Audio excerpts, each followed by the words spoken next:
త్వరలో ఆంధ్రప్రదేశ్లో మహిళలకి ఉచిత బస్సు ప్రయాణం ప్రవేశపెట్టబోతున్నారని వార్తలు వస్తున్నాయి. ఆల్రెడీ ఇలాంటి పథకం చాలా రాష్ట్రాల్లో నడుస్తుంది. ఈ పథకాన్ని కొంతమంది మెచ్చుకుంటున్నారు, మరికొంతమంది క్రిటిసైజ్ చేస్తున్నారు.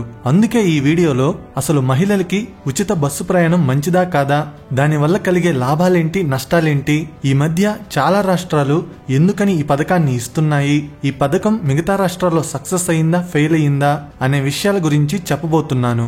ఇక స్టార్ట్ చేస్తాను. సింపుల్ గా నా ఒపీనియన్ చెప్పాలంటే ఫ్రీ బస్ స్కీమ్ అంతా మంచిది కాదు. ఎందుకు మంచిది కాదు అని నేను అంటున్నాననే దానికి గల కారణాలు చెబుతాను.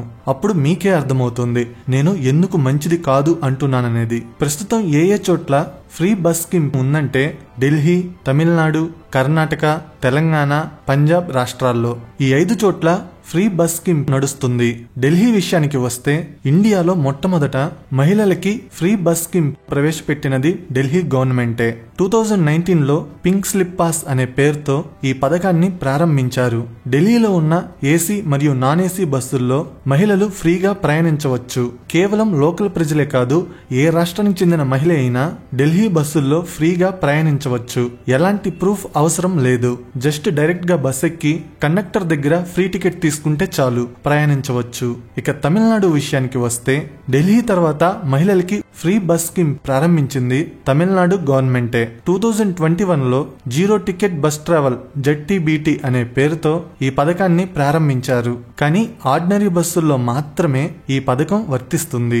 అందులో కూడా మొదటి 30 కిలోమీటర్ల వరకు మాత్రమే ఈ పథకం వర్తిస్తుంది. ఇక కర్ణాటక విషయానికి వస్తే 2023లో శక్తి అనే పేరుతో మహిళలకి ఫ్రీ బస్ స్కీమ్ ప్రారంభించారు. ఇక తెలంగాణ విషయానికి వస్తే 2023లో మహాలక్ష్మి అనే పేరుతో మహిళలకి ఫ్రీ బస్ స్కీమ్ ప్రారంభించారు. పంజాబ్ లో అయితే 2021లో ఈ పథకం ప్రారంభించారు.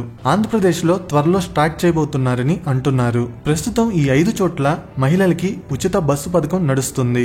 అయితే ఈ పథకం వల్ల ప్రజలకి ఏమైనా ఉపయోగం కలిగిందా లేదా అని తెలుసుకోవడానికి కొన్ని సంస్థలు ఆయా రాష్ట్రాల్లో సర్వే చేశాయి. అలా సర్వే చేసినప్పుడు వాళ్ళకి కొన్ని నిజాలు తెలిసాయి. అవేంటో చెప్పే ముందు ఒక చిన్న విషయం. రియల్ ఎస్టేట్ లో ఇన్వెస్ట్ చేయాలన్నా, గోల్డ్ లో ఇన్వెస్ట్ చేయాలన్నా చాలా డబ్బులు కావాలి. కానీ స్టాక్ మార్కెట్ లో ఇన్వెస్ట్ చేయాలంటే 100 రూపాయలు ఉన్నా చాలు. స్టాక్ మార్కెట్ లో ఇన్వెస్ట్ చేయాలని ఇంట్రెస్ట్ ఉన్న వాళ్ళు కింద డిస్క్రిప్షన్ లో ఇచ్చిన లింక్ తో ఫ్రీగా ఏంజల్ 1 డిమాట్ అకౌంట్ క్రియేట్ చేసుకోండి. మీరు ₹1 కూడా చెల్లించాల్సిన అవసరం లేదు. Just Aadhaar card, pan card, bank account ఉంటే చాలు. స్టాక్ మార్కెట్ కి మంచి ఫ్యూచర్ ఉంది. ఏంజల్ 1 అకౌంటే ఎందుకు అంటే ఇంటర్ఫేస్ చాలా బాగుంటుంది, ఈజీగా ఉంటుంది.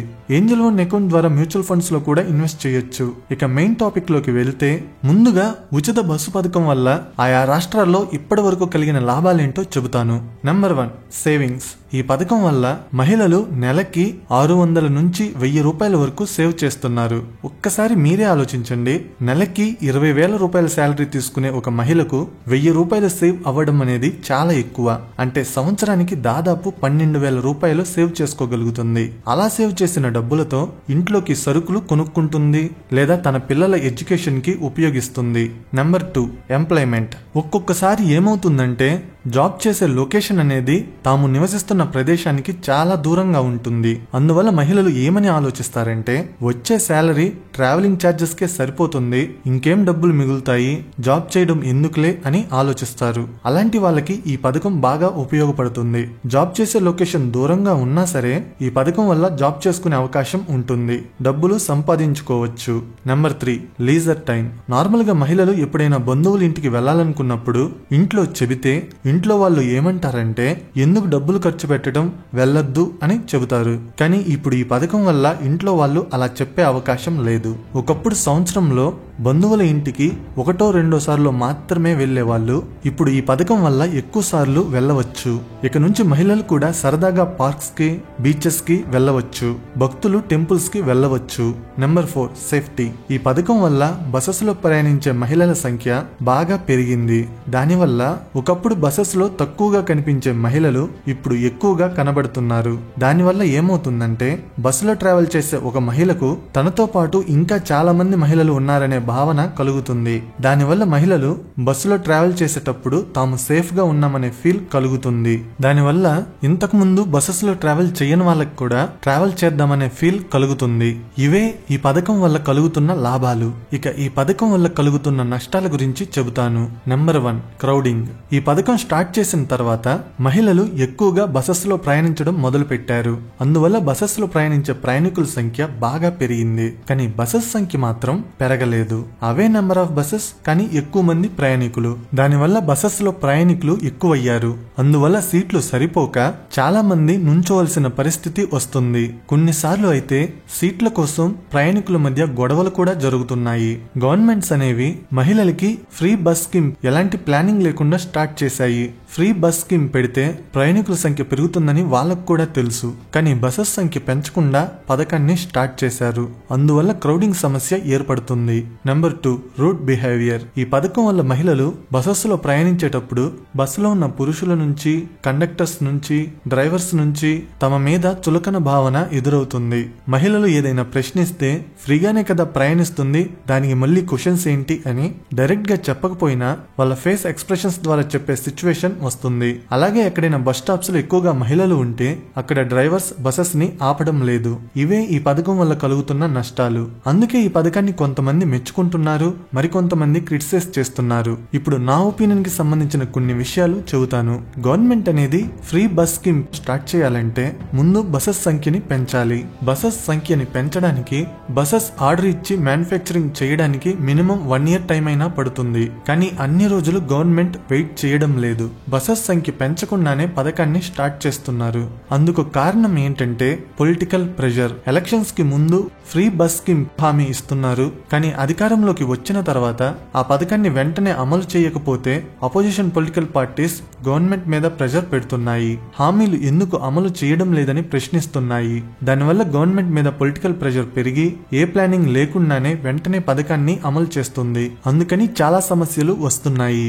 ఫ్రీ బస్ స్కీమ్ అమలు చేసేటప్పుడు అధికారంలో ఉన్న పార్టీ ఏమనుకుంటుందంటే పథకాన్ని త్వరగా అమలు చేస్తున్నందుకు ప్రజలు మెచ్చుకుంటారని, నెక్స్ట్ ఎలక్షన్స్ లో మహిళలు తమకే ఓట్లు వేస్తారని అనుకుంటుంది. కానీ అధికారంలో ఉన్న పార్టీకి తెలియని విషయం ఏంటంటే ఈ పథకం వల్ల తమకి వచ్చే ఓట్ల కంటే పోయే ఓట్లే ఎక్కువగా ఉన్నాయి. అదెలానో చెబుతాను. ఒకప్పుడు డబ్బులు పెట్టి టికెట్ తీసుకుని సీట్లలో కూర్చొని ప్రయాణించే పురుషులు ఇప్పుడు డబ్బులు పెట్టి కూడా నుంచొని ప్రయాణించాల్సిన పరిస్థితి వస్తుంది. ఈ పథకం వల్ల పురుషులు ఇబ్బంది పడుతున్నారు. అందువల్ల పురుషులు ఏమనుకుంటారంటే నెక్స్ట్ టైం ఈ పథకం ఇచ్చే పార్టీకి ఓట్ వేయకూడదని అనుకుంటారు. సో పురుషుల ఓట్లు నష్టపోయే అవకాశం ఉంటుంది. ఈవెన్ మహిళలు కూడా ఈ పథకం వల్ల ఇబ్బంది పడుతున్నారు. ఎలానో చెబుతాను. ఒక మహిళ ఎలా ఆలోచిస్తుందంటే ఒకప్పుడు సీట్లో కూర్చొని వెళ్లేదానిని ఇప్పుడు ఈ పథకం వల్ల డబ్బులు పెట్టినా సీట్ దొరకని పరిస్థితి. నెక్స్ట్ టైం ఈ పథకం ఇచ్చే పార్టీకి ఓట్ వేయకూడదని ఆ మహిళ అనుకుంటుంది. ఈ పథకం వల్ల ఈవెన్ ఆటోస్ వాళ్ళు, ప్రైవేట్ బసెస్ వాళ్ళు కూడా నష్టపోతున్నారు. ఆటో డ్రైవర్స్ ఏమంటున్నారంటే ఈ పథకం వల్ల తమ ఆటోలు ఎక్కే ప్రయాణికుల సంఖ్య తగ్గిందని, దానివల్ల ఇన్కమ్ తగ్గిపోయిందని అంటున్నారు. అందువల్ల వాళ్ళ ఓట్లు కూడా నష్టపోయే అవకాశం ఉంటుంది. ఈవెన్ హైదరాబాద్ మెట్రోలో ప్రయాణించే మహిళల సంఖ్య కూడా తగ్గిపోయిందని న్యూస్ వచ్చింది. హైదరాబాద్ మెట్రోలో 2023 నవంబర్లో 5,50,000 మంది ప్రయాణించగా 2024 ఏప్రిల్లో ఆ సంఖ్య 4,80,000కి పడిపోయింది. అందుకే ఆ టైంలో హైదరాబాద్ మెట్రో రైలుని నిర్వహిస్తున్న L&T సంస్థ తమ షేర్లో కొంత భాగాన్ని అమ్మాలని ప్రయత్నించింది. ఈ పథకం వల్ల ఇంకొక నష్టం ఏంటంటే స్టేట్ బడ్జెట్ మీద భారం పడుతుంది. అదెలానో చెబుతాను. ఫ్రీ బస్ స్కీమ్ ఎలా వర్క్ అవుతుందంటే ఆర్టీసీ మీకు ఫ్రీగా టికెట్ ఇస్తుంది. ఆ టికెట్ డబ్బుల్ని తిరిగి ఆర్టీసీకి గవర్నమెంట్ పే చేస్తుంది. అంటే ఆర్టీసీ మీకు టికెట్ ఫ్రీగా ఏం ఇవ్వడం లేదు, తిరిగి ఆ డబ్బుల్ని గవర్నమెంట్ నుంచి తీసుకుంటుంది. ఫర్ ఎగ్జాంపుల్ తెలంగాణ స్టేట్ ని గాని తీసుకుంటే ఫ్రీ బస్ స్కీమ్ ని ప్రొవైడ్ చేయడానికి నెలకి దాదాపు 250 కోట్ల రూపాయలని గవర్నమెంట్ ఆర్టీసీకి ఇస్తుంది. అంటే సంవత్సరానికి దాదాపు 3,000 కోట్ల రూపాయలు. ప్రస్తుతానికి ఆ డబ్బుల్ని ఆర్టీసీకి గవర్నమెంట్ ఇస్తుంది. ఒకవేళ అలా ఇవ్వడం గాని లేట్ అయితే అప్పుడు ఆర్టీసీకి ఇబ్బందిగా ఉంటుంది. కొన్ని రోజులకి నష్టాలు వస్తాయి. ఆ నష్టాలను తట్టుకోలేక ఆర్టీసీ ఏం చేస్తుందంటే మగవారికి టికెట్ రేట్లు పెంచుతుంది. మరి ఒకరికి ఫ్రీగా ఇవ్వాలంటే ఇంకొకరి నుంచి తీసుకోవాలి కదా. ఈ పథకంలో ఉన్న ఇంకొక మైనస్ ఏంటంటే ఈ పథకం పేదవారికి మాత్రమే కాదు అందరు మహిళలకి వర్తిస్తుంది. అంటే డబ్బులున్న వాళ్ళకి కూడా ఈ పథకం వస్తుంది. అదే ఈ పథకాన్ని పేదవారికి మాత్రమే వర్తింపజేస్తే అప్పుడు గవర్నమెంట్ మీద కొంత భారం తగ్గుతుంది. ఆ మిగిలిన డబ్బుల్ని ఇంకొక మంచి పనికి ఉపయోగించవచ్చు. లేదా అందరికీ టికెట్ రేట్లను తగ్గించ తగ్గించడానికి ఆ డబ్బుల్ని ఉపయోగించవచ్చు. ప్రస్తుతం ఈ పథకం మిగతా రాష్ట్రాల్లో సక్సెస్ అయిందా ఫెయిల్ అయిందా అనేది చెప్పలేము. ఎందుకంటే ఈ పథకాన్ని ఈ మధ్యనే స్టార్ట్ చేశారు గనుక దాని ఎఫెక్ట్ తెలియడానికి ఇంకొన్ని సంవత్సరాల టైం పడుతుంది. మీకు ఒక చిన్న గొర్రెపిల్ల కథ చెబుతాను. ఒకసారి ఒక చోట గొర్రెలన్నీ సమావేశమయ్యాయి.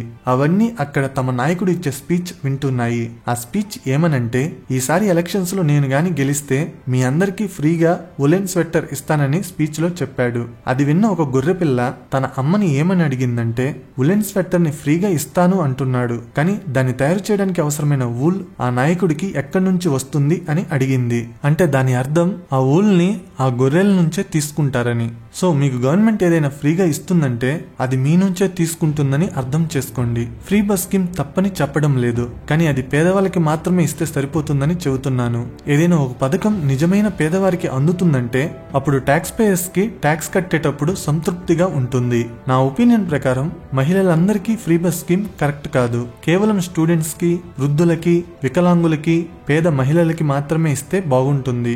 అది కూడా బస్సెస్ సంఖ్య పెంచి ఎవరికి ఇబ్బంది కలగకుండా ఉండే విధంగా ఇస్తే బాగుంటుంది. మిగిలిన వారికి టికెట్ రేట్స్ తగ్గిస్తే బాగుంటుంది. సో ఓట్స్ కావాలనుకున్న గవర్నమెంట్ ఈ విధంగా చేస్తే బాగుంటుంది. గవర్నమెంట్ మెయిన్ గా ఎడ్యుకేషన్ మీద, హాస్పిటల్స్ మీద ఎక్కువగా డబ్బులు ఖర్చు పెడితే ప్రజలకి బాగా ఉపయోగపడుతుంది.